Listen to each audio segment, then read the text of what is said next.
네, 여론의 흐름을 분석하는 시간입니다. 김봉신 메타보이스 부대표와 함께합니다. 안녕하십니까? 안녕하십니까? 자, 헌법재판소 아직까지 윤석열 이 탄핵 선고에 대한 일정을 얘기하지 않고 있습니다. 3월 14일 금요일 오전 10시 35분을 지나고 있는데요. 부대표님은 언제로 좀 예상을 하십니까? 선고일이요. 예. 19일 아니면 21일 아니겠느냐, 둘 중에 하나인 19일. 예, 19일 아니면 21일 이렇게 보고 있습니다. 그래요. 19일. 이건 예. 또 좀 처음 들어보는 날짜이기도. 처음 예, 저는 19일은 처음 들어보는데. 보통 뭐라고 합니까? 14일. 오늘. 오늘이요? 예. 예. 오늘 해야 됩니다. 물론 뭐 그렇지만 오늘 해야 돼요, 부대표님. 오늘 이제 선고를 하려면 네. 그 미리 이제 이야기하는 그 과정이 있어야 될 텐데. 안 해도 돼요. 미리 안 해도 돼요. 미리 오늘 해야 돼요. 이렇게 간절한 제가 선고한다면 뭐 바로 말씀드리겠습니다만. 그러니까 이제 예. 거의 뭐 주문을 외우고 있습니다. 예. 그러니까 오늘 뭐 어렵다라는 얘기 일단은 다 이제 등교를 했고 학생들 등교를 했고 인근 상가나 이런 데도 여러 거 뭐 공지나 이런 게 없었다 이런 얘기 하고 있지만 저는 오후에 당장 뭐 전격적으로 선고 좀 했으면 좋겠다라는 생각을 하게 되고 다음 주 월요일 뭐 얘기도 있고 그러니까 다음 주로 넘어갈 가능성이 크다는 얘기는 나오고 있는데 어떻습니까? 지금 이 시점 뭐 일각에서는 이른바 찌라시 아니면 카톡 메시지 이걸 통해서 5대3 기각이 돼야 된다. 기각이 될 거다. 이런 얘기도 좀 하고 있는데 여론의 흐름, 이 탄핵에 대한 여론의 흐름 이게 좀 어떻게 잡히고 있습니까? 예, 여론상으로 봐가지고는 기각과는 좀 거리가 있는 것 같습니다. 여론의 흐름을 예, 보면 거리가 좀 있고요. 네. 여론이 크게 바뀐 것은 없습니다. 바뀐 게 없습니까? 바뀐 거는 없어서. 네, 대통령 탄핵에 대한 이 조사가 이게 예, 탄핵 예. 찬반에 대해서도 있었습니다. 이게 예, 한국갤럽 조사가 있었는데 개요 들어보고 탄핵 찬반에 대해서 먼저 보죠. 예. 오늘 말씀드리는 조사는 3월 11일부터 13일 네. 의뢰처가 없이 한국갤럽이 자체적으로 조사를 했습니다. 방식은 이동통 인삼사제공 무선전화 가상번호에서 무작위 추출한 전화조사원 인터뷰라고 되어 있는데 전화 면접조사입니다. 면접조사. 더 자세한 사항은 한국갤럽 홈페이지 및 중앙선거론사심의위원회 홈페이지를 참조하시면 되겠고요. 방금 지금 주신 말씀 중에 이제 탄핵 찬반 말씀 주셨는데요. 탄핵에 대한 찬성과 반대에서는 조금 차이가 있어 보이는데, 네. 그게 이제 찬성이 원래 이제 60이었다가 지금 58이 됐습니다. 그러니까 이제 2% 포인트 적어졌다라고 하는데 이거 뭐 완전히 오차범위라. 거의 같은, 뭐 크게 의미가 같은 없는 수치라고 네. 맞습니다. 같은 수치고요. 반대는 35에서 37이 된 건데요. 네. 그러니까 반대가 2% 포인트 더 많아졌다라고 보실 수도 있는데 이것도 사실은 의미가 없습니다. 뭐 흐름이 이제 바뀐 건 아니고 예, 유지가 그렇습니다. 되고 있다. 유지가 되고 있습니다. 탄핵 그래서 찬성과 반대. 네, 이거를 이제 차트로 보시게 될 것 같으면 이와 같이 이 흐름이 예. 그냥 똑같다라고 보시면 됩니다. 그래프로 쭉 보니까 윤석열 변화가 대통령 없다.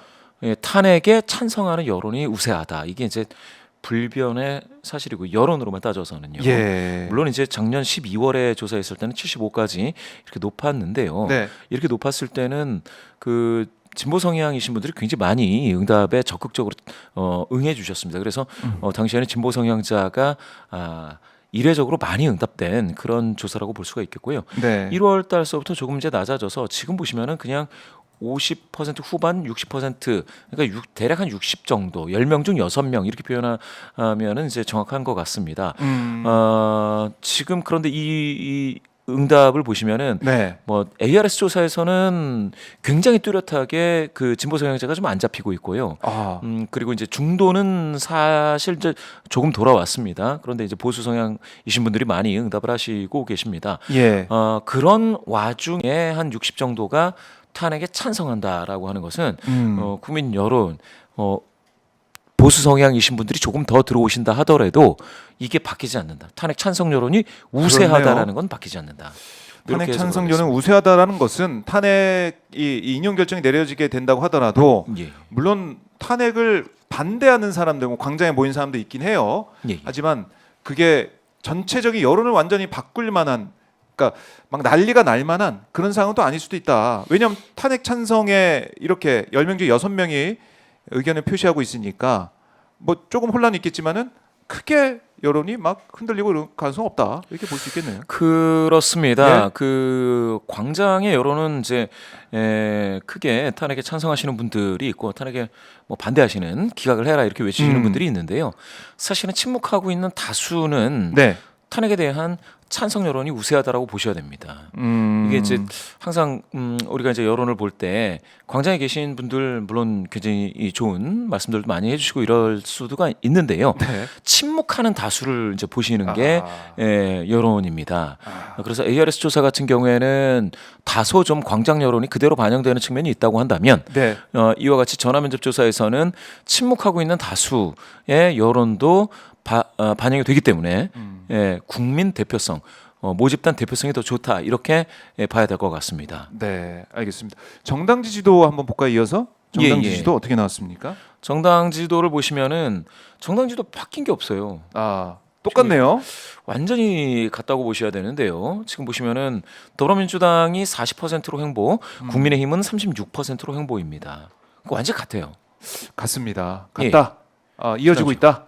그렇게 따진다면 요 사이에 무슨 일이 있었느냐? 이제 네. 윤석열 대통령이 석방되는 그러니까 이제 풀려났는데 구속이 취소가 돼서 예. 나와서 이렇게 지지자들을 향해서 이제 손을 흔들고 주먹을 불끈 쥐는 그런 사건이 있었는데 그게 여론에 반영이 안 돼요. 반영이 안 되는. 아주 크게 반영되지는 않고 예. 조금 바뀔 수는 있는데 전체적인 흐름은 동일하다라고 하는 겁니다. 만약에 이제 그 석방 그러니까 구속 취소만으로 굉장히 크게 이게 여론이 출렁이려면 네. 구속 취소된 사건이 그 뭐라고 해야 되나 국민적 공감대 즉 다시 해서 굉장히 억울하게 구속됐다 라든지 아니면 구속이 취소된 다음에 엄청난 무엇인가 메시지가 아주 크게 변했다 라든지 그렇죠. 이렇게 뭐가 바뀔 것 같으면은 이게 이제 뒤집어진다거나 뭐가 있을 텐데 그렇지가 않습니다. 지금 보시면은 만약에 윤석열 대통령 구속 취소만으로 네. 더불어민주당 지지도가 완전히 확 빠질 수 있다 이렇게 생각하시는 분이 계셨다면 그렇지 않네요. 전혀 그렇지가 않습니다. 그렇기 때문에 윤석열 대통령 구속과 관련된 민심은 구속되건 네. 아니면 구속이 안 돼서 풀려나건 간에 아. 사실 국민 마음에는 바뀌는 게 없다라는 건 이미 그냥 네. 구속된 상태나 나와 있는 것 같다. 이미 이제 윤석열은 이제 끝났다. 국민 마음속에는 네, 마음속에는 예. 끝났다. 지금 윤석열 시대는 상태가 끝났다. 바뀌지 않는다는 거죠. 그래서 구속되나 예. 안 되나 바뀌는 거는 지금은 없습니다. 그래서 이런 부분은 참고해 주시면 되겠고요. 네. 항상 말씀드리지만 지금 최근 12월을 제외했을 때는 그 더불어민주당과 조국혁신당이 합하면 한 42, 3 뭐 요 사이죠. 지금 43입니다. 43. 예. 아. 요 수준을 보시면 되겠고 요게 낮다 뭐 높다 이렇게 말씀 드리기에는 2017년에도 비슷했다. 2017년 그때 이제 박근혜 전 대통령 탄핵 이후에 대선을 준비하는 조기 대선 국면에서 그 당시에도 정당 지지도가 이런 요 식이었습니까? 정도였습니다. 그래서 더불어민주당에 대한 지지도는 아주 크게 바뀐 거는 사실은 없는 것 같고요. 다만 이제 당시보다는 국민의힘이 보수 쪽에서는 분산되지 않은 그 단일 정당 형태로 있기 때문에 지지도가 좀 높게 잡혀 있다. 당시에 자유한국당이었나요? 이름이 새누리당에서 자유한국당으로 바뀔 때였는데요. 그때는 10% 초중반이었습니다. 자유한국당이. 그래서 이제 기자분들께서 저한테 이제 전화를 주시는 분들이 있는데 왜 그러느냐 했을 때는 당시에 국민의당이라고요. 안철수 지금은 현재 국민의힘에 소속돼 있는 안철수 의원. 안철수 의원이 국민의당을 만들었었죠. 국민의당이 있었고요. 무려 38석. 그리고 유승민 전 의원 그 이끌던 바른정당도 당시에 있었다. 새누리당에서 분당된. 그렇습니다. 그게 이제 분산되어 있기 때문에 그 당시에는 더불어민주당이 같은 40%지만 굉장히 압도적으로 우세한 것처럼 보이는 40이고요. 지금은 좀 그렇지 않은 거다라는 정도로 해서 구도와 관련된 제3정당의 어떤 존재와 관련된 그런 정도로 이해를 해주시면 될 것 같습니다. 그러니까 지금 그때랑 다른 거는 보수가 일단은 정당으로 보면은 분열되지 않았다라는 거.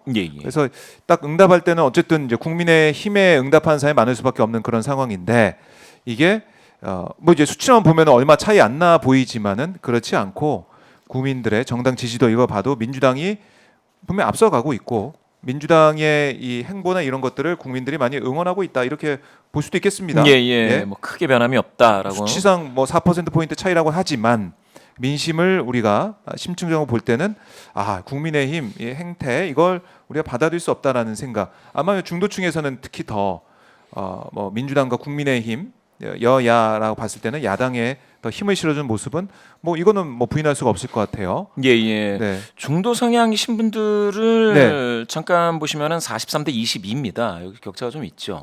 그렇네요. 여기 격차가 있고. 요거를 이제 세부 지표로 이제 살펴봤을 때는 네. 중도에서는 43대 22로 5점이 밖에서 여기죠. 여기 5점이 밖에서 민주당이 좀 앞선다 이렇게 보시면 되겠습니다. 이 중도 민심이 바뀌지가 않아요. 바뀌지 않고 확 떨어졌네. 국민의힘이 딱 보면은 36인데 전체는 근데 중도에서는 22밖에 안 된다. 22밖에 안 반토막이 난다. 이런 측면에서 봤을 때는 그러니까 국민의힘의 포지셔닝이 네. 지금은 별로 좋은 상황이 아닙니다. 그래서 저는 이게 아마 국민의힘에 계신 분들은 다시 극복할 수 있다라는 생각을 하신 것 같은데 네. 그런데 제가 거듭 말씀드리지만 이 탄핵과 관련된 트라우마는 그 당시에 탄핵에 좌고우면하면서 이제 탄핵이 되는 대통령 편에 섰던 그런 분들이 그 보수 정당의 중심을 계속 맡았을 때 큰 선거에서 3번을 내리 연패를 합니다. 네. 그 연패했던 거는 탄핵을 당해서라기보다는 탄핵을 당하면서도 뭡니까 미래에 대한 비전을 제시를 못하더라라는 거에서 나오는 거거든요. 지금 같은 경우에 그러면 과거와 같은 사례를 봤을 때 어떻게 되느냐면요. 이번 만약에 조기 대선이 된다면 조기 대선, 네. 그 다음에 지방선거, 총선까지 있지 않습니까? 그렇죠. 총선까지를 되게 힘들게 해야 될 것 같고요. 지난 2024년 작년이죠. 작년 총선하고 보게 되면 그러면 총선이 되게 힘들어질 거예요. 왜냐하면 지방선거 같은 경우에는 많이 진다고 하더라도 일단 거점이라는 게 존재하는데 네. 총선 같은 경우에는 이제 의석수가 굉장히 잘게 쪼개져서 300석이나 되지 않습니까? 그중에 254석이 지역구인데요. 그렇죠. 여기서 다 합쳐가지고 100석이 되느냐 마느냐를 가지고 2024년 작년 불과 작년에 고민을 한번 되새겨야 돼요. 네. 100석 되느냐 마느냐 가지고 총선에 본선이 들어가자마자 그 개헌선을 막아달라라고 하소연을 했습니다. 그러면 다음 총선에서는 지금처럼 중도 성향이신 분들한테 인기가 없어버리면 이거는 그러면 개헌선 예? 100석 지키기가 허덕허덕할 수 있다라는 것들을 분명히 좀 알고 그리고 네. 나서 손절할 거, 단절해야 될 거, 거리두기 해야 될 거 이런 것들을 생각하지 않을 수 없는데 국민의힘은 조금 애매한 부분이 있습니다. 그와 반대로 네. 더불어민주당 같은 경우에는 지금 중도에서 이렇게 40% 넘게 나오는 게요. 네. 이게 없었어요. 그동안 없었습니까? 이렇게 나왔던 없었습니다. 게? 오. 이번 정부 들어서 중도에서 나쁘진 않았어요. 나쁘진 않았는데 예. 이게 40 넘는 정도로 잘 나오는 게 몇 번 없었어요. 몇 번 없었고 작년 그러니까 비상계엄 이후에 지금 이게 한 3번째 갔거든요. 중도에서 40% 넘는 게. 네. 그렇게 되다 보면 더불어민주당의 중도 내지 중도 보수 포지셔닝 이런 것들은 지금 먹혀들고 있는 거는 맞고요. 네. 물론 이제 뭐 언론에서는 예. 이게 뭐 우클릭이다, 좌클릭이다 뭐 이렇게 얘기 나오는데 여러 가지 얘기 나오는데 예. 사실 중도를 중심으로 해가지고 합리적 보수, 합리적 진보까지 다 포함한다라고 하는 더불어민주당의 어떤 그 포지셔닝은 그거 자체를 가지고 뭐라고 할 수는 없죠. 더군다나 아니 우회전 3번 하면 피턴이잖아요. 우회전. 네. 결국은 좌회전이죠. 네. 그러니까 이걸 가지고 그때 상황에 맞게 해석을 해야 되고 당장 시급한 정책을 따지다 보면 이게 우회전처럼 보일 수도 있고 좌회전처럼 보일 수도 있는 건데 네. 그거를 가지고 무조건적으로 이제 비탄력적으로 한쪽으로만 가야 된다라고 주장을 한다거나라고 하는 것들은 조금 더 뭡니까?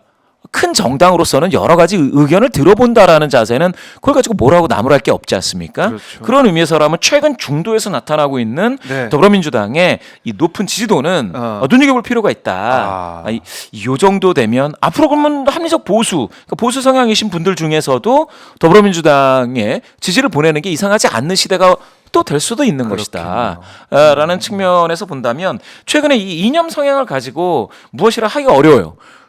중도에서 워낙 두툼하게 잡히고 있기 때문에 그런 측면에서 본다면 물론 진보 성향이신 분들은 지금 진보 성향이신 분들 중에 76이 더불어민주당, 네. 보수 성향이신 분들 중에 75가 국민의힘 이렇게 갈려 있긴 합니다. 그래서 여기 요 가운데 중도를 중도가. 눈여겨 보시라 하는 말씀 이렇게 드리겠습니다. 네, 그러니까 이제 다음 총선에서 이대로 가면은 국민의힘 백석도 안 될 가능성이 있다.